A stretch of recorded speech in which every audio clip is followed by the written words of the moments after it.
America के कई शहरों में इन दिनों लोग सबसे ज्यादा जिस चीज से डर रहे हैं वो है आइस और बॉर्डर पेट्रोल की बढ़ती हुई कार्रवाई।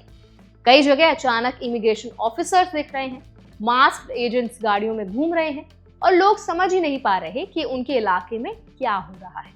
इसी डर की वजह से अब कई शहरों में रेजिडेंट्स खुद अपनी आइस वॉच या रैपिड रिस्पॉन्स टीमें बना रहे हैं ताकि वो इमिग्रेशन एनफोर्समेंट को देख सकें, समझ सकें और अपनी कम्युनिटी को सचेत कर सकें। तो इस वीडियो में आज हम बात करेंगे कि आइस वॉच होता क्या है, लोग ऐसा क्यों कर रहे हैं, बॉर्डर पेट्रोल की कार्रवाई कैसे बदल रही है, अरेस्ट कैसे बढ़ रहे हैं और खास तौर पर यूएस में रहने वाले इंडियंस को किन बातों का जरूरी ध्यान रखना चाहिए। तो चलिए फिर जल्दी से वीडियो को स्टार्ट कर देते हैं। Hi, my name is Varsha, you are watching NBT tech ed. America के शहरों जैसे लॉस एंजलिस, शिकागो और चार्लेट में लोग अब सीटी बजाकर, कार के हॉर्न बजाकर और फोन अलर्ट के जरिए दूसरों को वार्निंग दे रहे हैं कि इमिग्रेशन ऑफिसर्स आसपास हैं।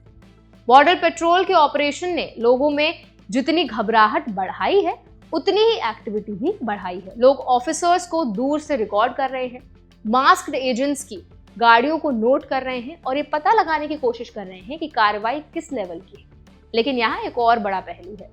डिपार्टमेंट ऑफ होमलैंड सिक्योरिटी यानी डीएचएस का कहना है कि कम्युनिटी का ये मॉनिटरिंग कई बार उनके ऑपरेशंस में दखल डाल रहा है। डीएचएस स्पोक्सपर्सन का कहना है कि ऑफिसर्स अपनी सुरक्षा के लिए मास्क लगाकर घूमते हैं क्योंकि उन पर हमले बढ़ गए हैं। उन्होंने ये भी कहा कि अगर कम्युनिटी मेंबर्स ऑफिसर्स के काम में रुकावट डालते हैं तो लीगल एक्शन लिया जाएगा।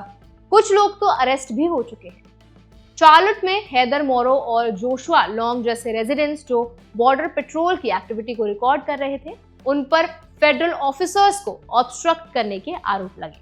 कुछ आरोप बाद में हटाए भी गए, लेकिन ये साफ दिखाता है कि हालात काफी स्ट्रेसफुल हैं।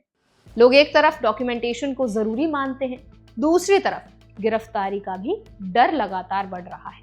शिकागो में बॉर्डर पेट्रोल का एक बड़ा ऑपरेशन मिडवे बिल्स 3 महीने तक चला। इसमें टीयर गैस और रबर बुलेट्स तक इस्तेमाल हुए, जिसे रेजिडेंट्स और सिटी ऑफिशियल्स ने काफी अपोज किया। इसी माहौल के बाद 21 नवंबर को पहली बार nationwide virtual ICE watch training हुई, जिसमें 500 से ज्यादा लोगों ने हिस्सा लिया। इन लोगों ने पूछा कि ऑफिसर्स को कैसे नोट करें, डॉक्यूमेंटेशन सुरक्षित तरीके से कैसे करें और राइट्स को कैसे समझें। ट्रेनिंग में साफ बताया गया कि मॉनिटरिंग के दौरान सिर्फ ऑब्जर्व और रिकॉर्ड करना चाहिए।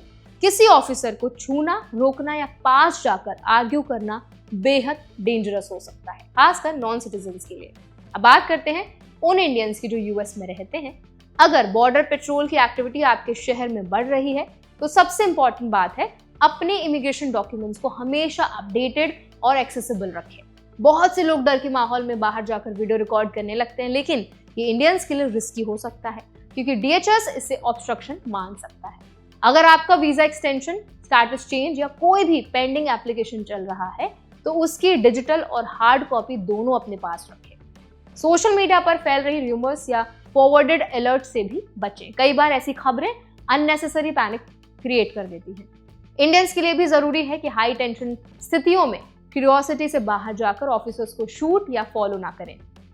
डॉक्यूमेंटेशन करना केवल उन लोगों के लिए सुरक्षित है जिनके पास लीगल प्रोटेक्शन और ट्रेनिंग है। नॉन सिटीजन्स के लिए सबसे सेफ तरीका यही है कि वो दूरी बनाए रखें और अपने पेपर वर्क और लीगल स्टेटस पर ध्यान दें। अमेरिका में बदली हुई इमिग्रेशन एनफोर्समेंट एक नए तरह का माहौल बना रही है। कम्युनिटी ग्रुप्स तेजी से एक्टिव हो रहे हैं, लेकिन एनफोर्समेंट एजेंसीज भी पहले से ज्यादा स्ट्रिक्ट हो चुकी है। ऐसे समय में इंडियंस के लिए सबसे बड़ा टेक अवे यही है, अपनी लीगल स्टेटस को हमेशा क्लीन रखें, अपडेटेड डॉक्यूमेंट साथ रखें और किसी भी स्ट्रेसफुल इमिग्रेशन सिचुएशन में खुद को दूर रखें। यूएस में जो भी बदलाव हो रहे हैं उनका सीधा असर इमिग्रेंट्स पर पड़ता है, इसीलिए अवेयरनेस और सावधानी, ये दोनों चीजें आज पहले से ज्यादा जरूरी हो चुकी है। तो आई होप ये वीडियो आपके लिए हेल्पफुल रहा होगा। अगर वीडियो आपको अच्छा लगा तो इसको लाइक करें, शेयर करें। ऐसे और भी अपडेट्स के लिए, वीडियोस के लिए, इन्फॉर्मेशन के लिए हमारे चैनल एनबीटी टेक एड को भी जरूर सब्सक्राइब करें।